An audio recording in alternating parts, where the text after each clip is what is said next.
Hello. In this video, I'm going to demonstrate an application for generating affirmative action reports. State governments typically require these reports from employers doing business with them. The data can be sourced from the database. Now in this example, the data resides in an Excel spreadsheet. This is what my Excel spreadsheet looks like.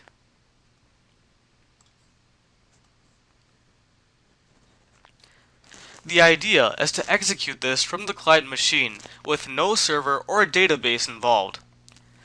Since browsers like Firefox cannot read Excel, I have here a standalone application that reads Excel and stores the data in a text file. Given that I have the data in a predefined JSON format sitting in the text file, I am using that as a basis for my client application here. Now let's go ahead and select a report.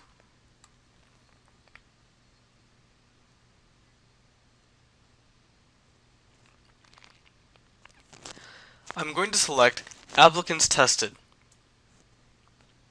It asks me for the data file to source data from. I'll go ahead and choose my data file. I then have to enter the reporting period. For my start date, let's go back a month and select March 20th. For my end date, notice that I can't go back before March 20th. Let's go to next month and select May 15th.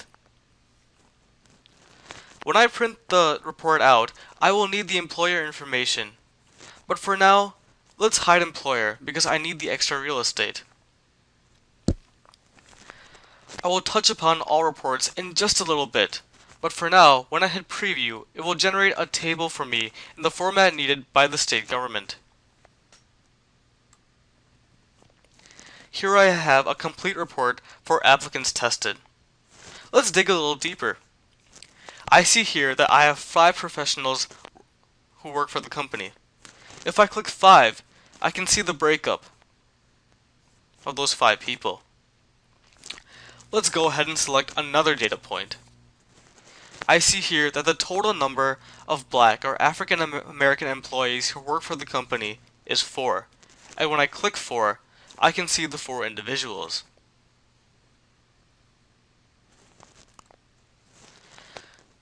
This is a textual representation of the report. But when I hit graph, I can get a pictorial representation. As they say, a picture is worth 1,000 words, so let's go ahead and click graph. Immediately, I can see a graph prepared for the report. The donut graph shows me the breakdown of job groups.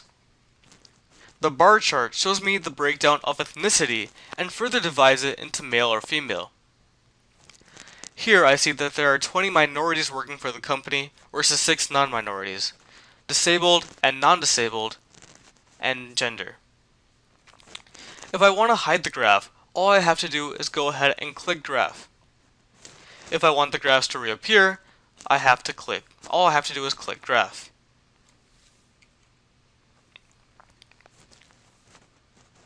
But let's hide the graphs for now.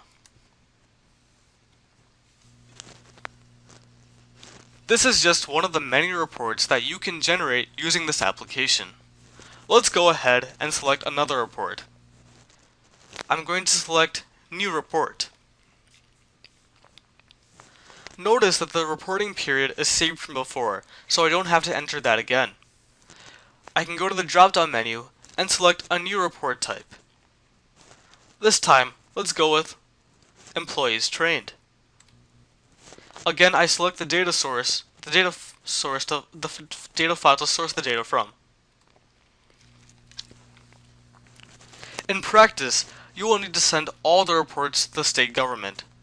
So let's click All Reports. And for each report, let's feed it its respective data file. Let's say the first report is Applicants Tested. I would go ahead and choose a data file.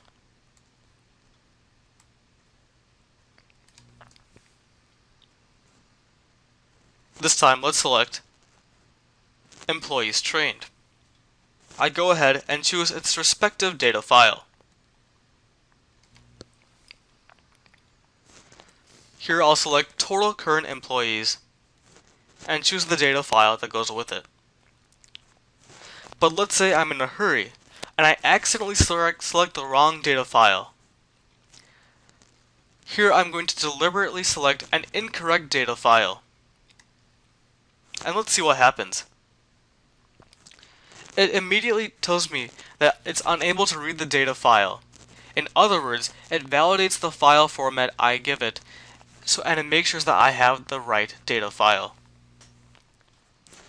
Let's go ahead and click OK to generate these 3 reports. Our first report is applicants tested. Our second report is employees trained. And our third report is total current employees. Now before I print, I'm going to have to show the company information.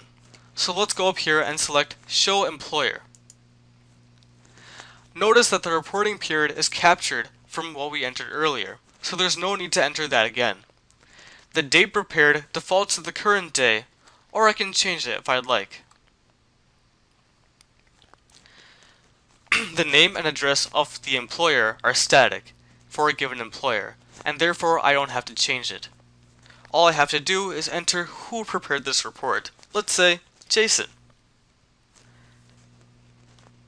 I go down here and select Print to print the reports. For now, I'm sending the reports to OneNote instead of sending it to an actual printer to see the report preview.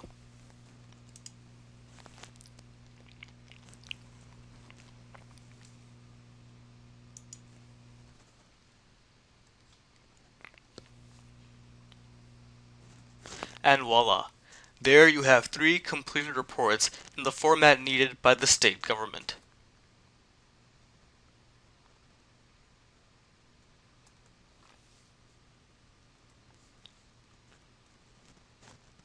I can now hide the employer information because I don't need it anymore. And there you have it, an application for generating affirmative action reports. Thanks for watching.